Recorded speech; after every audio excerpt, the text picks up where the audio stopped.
Do you foresee a situation where you might play both of them extensively? I don't know if it's extensively, Dave, because there's only so many reps. But wherever we go with, we'll stay with as long as we feel like we have a chance.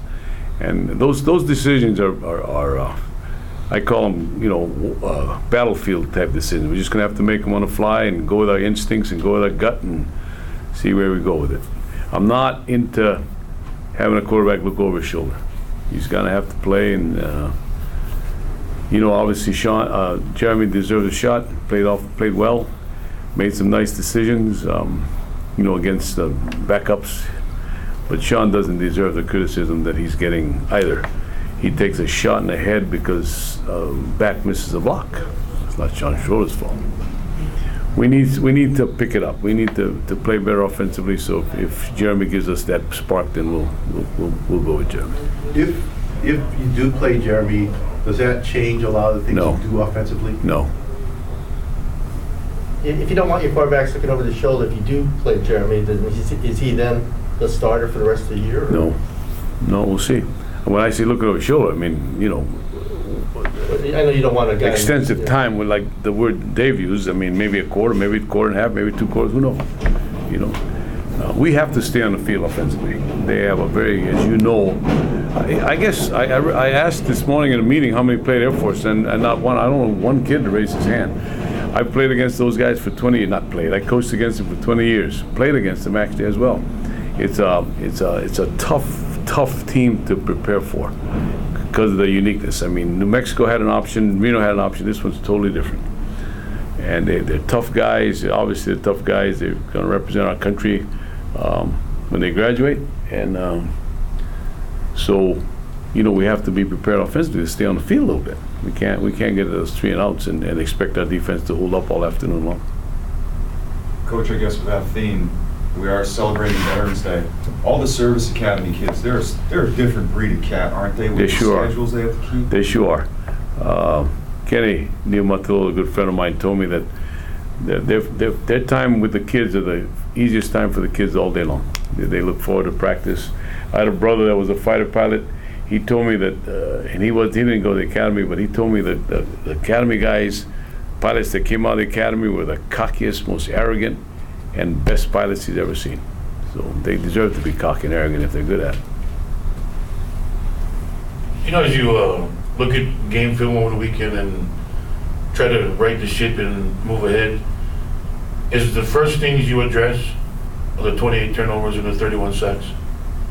No question, Robert, no question. We make such a big deal out of it. When we first got here, our philosophical base was, I brought a ball and said, we're going to take care of this ball. And we haven't done a good job of that. We are, the encouraging part is our guys continue to play hard. The discouraging part is, maybe that we're not fixing that situation. We got if everybody makes mistakes in life and fix the daggum thing, and we're struggling doing that. We need to shore up protections. We need to shore up a lot of things. You're behind 28-7. Everyone in the world knows you're going to throw the football. So that's not only the offense, that's not only protection, it's the defense for holding them out and whatever. You know what I'm trying to say. Coach, when Mike Edwards takes it in for a touchdown, is it more him being a playmaker? Oh, no. It's never one guy. That's what makes football fun. It's 11 guys. No.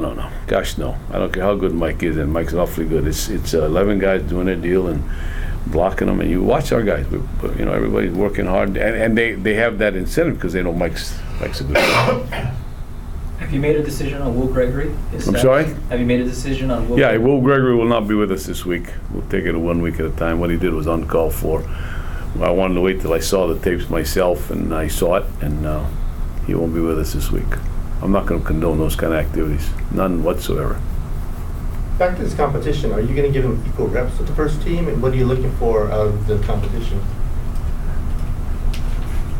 Good question.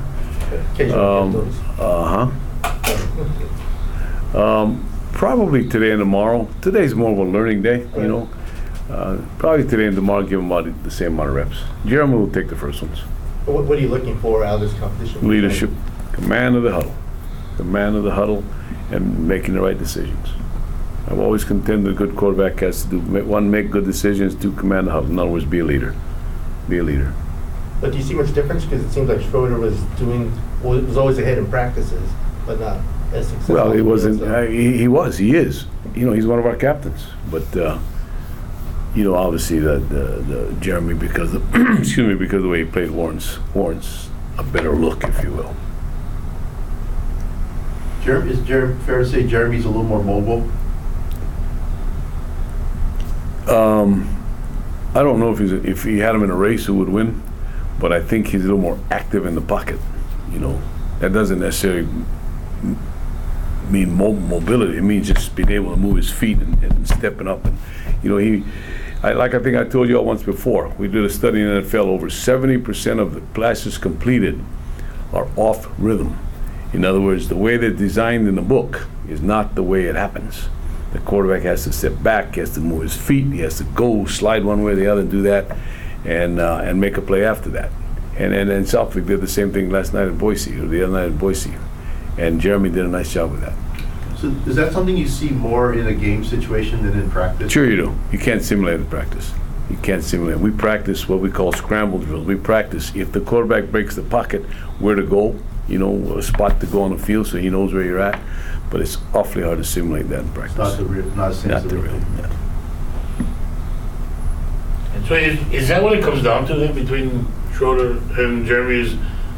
'Cause I think it seems like they both have an understanding of what you want to do offensively.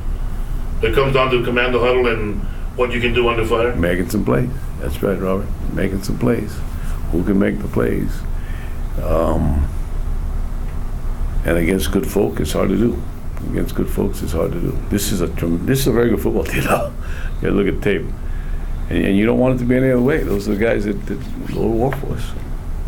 Seems Higgins was really floating his passes in spring training. Jeremy is not a real... Is he a better quarterback now? Jeremy is not a real strong arm guy. He knows that. But Ty Detmer is not a strong arm guy. But they make up for it with the anticipation.